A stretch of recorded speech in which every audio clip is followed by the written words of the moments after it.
મિત્રો સ્વાધ્યાય 4.6 દાખલા નંબર 1 દાખલા નંબર 1ની અંદર આપણને બાજુમાં આપેલી આકૃતિના આધારે અહીંયા વર્તુળના બધા વિવિધ અંગોના નામ લખવાના છે.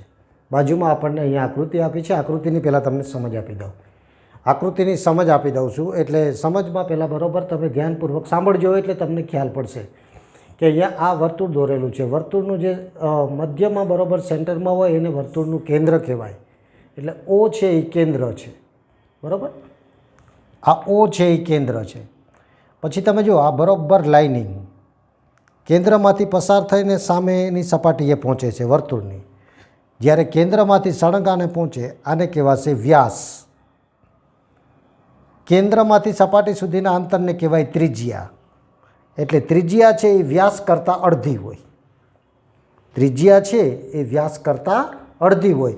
જે સળંગ હોય કેન્દ્રમાંથી પસાર થાય એને વ્યાસ કહેવાય. કેન્દ્રથી સપાટી સુધીના અંતરને ત્રિજ્યા કહેવાય. એટલે કે વ્યાસ કરતાં ત્રિજ્યા અડધી હોય અથવા તો બે ત્રિજ્યા ભેગી કરો તો એક વ્યાસ બને. આ એક વાત હતી. બીજું આ ભાગ જે આપણે ડાર્ક કરેલો છે. હવે તમે જોઈ શકો કે જો આ બે ત્રિજ્યા છે અને આ એક ચાપ છે. એટલે બે ત્રિજ્યા અને ચાપ દ્વારા ઘેરાયેલો એક ભાગ છે એને કહેવાય વૃત્તાંશ. વર્તુળનું વૃત્તાંશ આને કહેવાશે વૃત્તાંશ, બરાબર.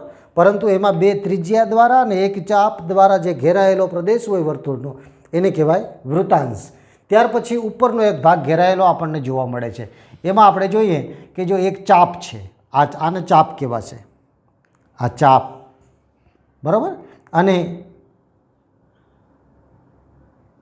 એક સપાટીથી બીજી સપાટી સુધીનો એક ભાગ દોરેલો છે. આને કહેવાય જીવા.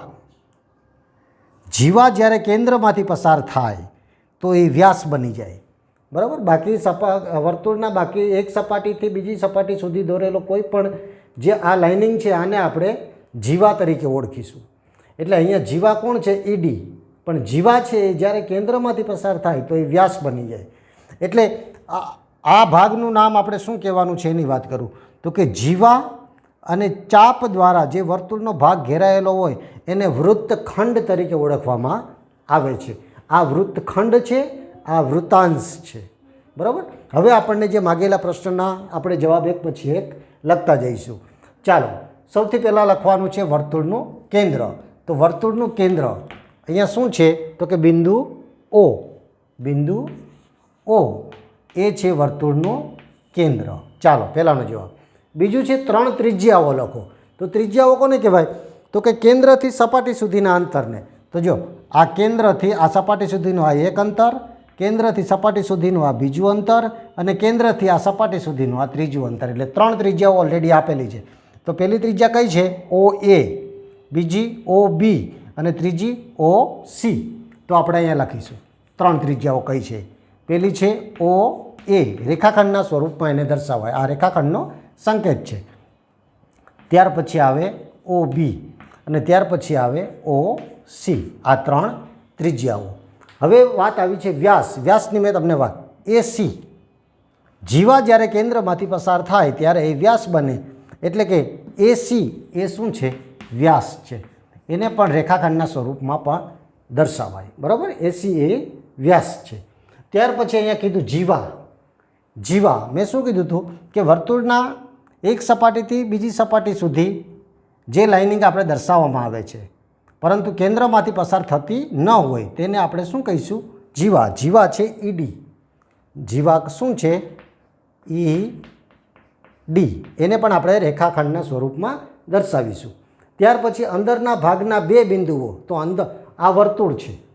આ વર્તુળની અંદર બે બિંદુ કયા કયા છે તો કે એક તો ઓ છે અને બીજું પી છે. એક ઓ અને પી, આ બે બિંદુ. ત્યાર પછી આપણને શું કીધું છે? બહારના ભાગનું બિંદુ. તો વર્તુળની બહાર કયું બિંદુ છે તો ક્યુ એક જ છે, બરાબર. આ એફ આના ઉપર છે, વર્તુળ ઉપર છે. ડી પણ વર્તુળ ઉપર, સી પણ વર્તુળ ઉપર, ઈ પણ વર્તુળ ઉપર, એ બી એ ક્યુ છે એ વર્તુળની બહાર છે. એટલે બહારના ભાગનું બિંદુ કયું લખીશું આપણે? ક્યુ.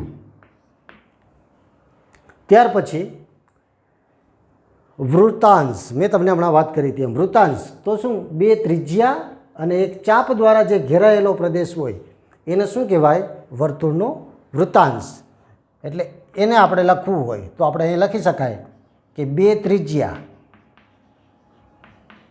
અને ચાપ દ્વારા ઘેરાયેલો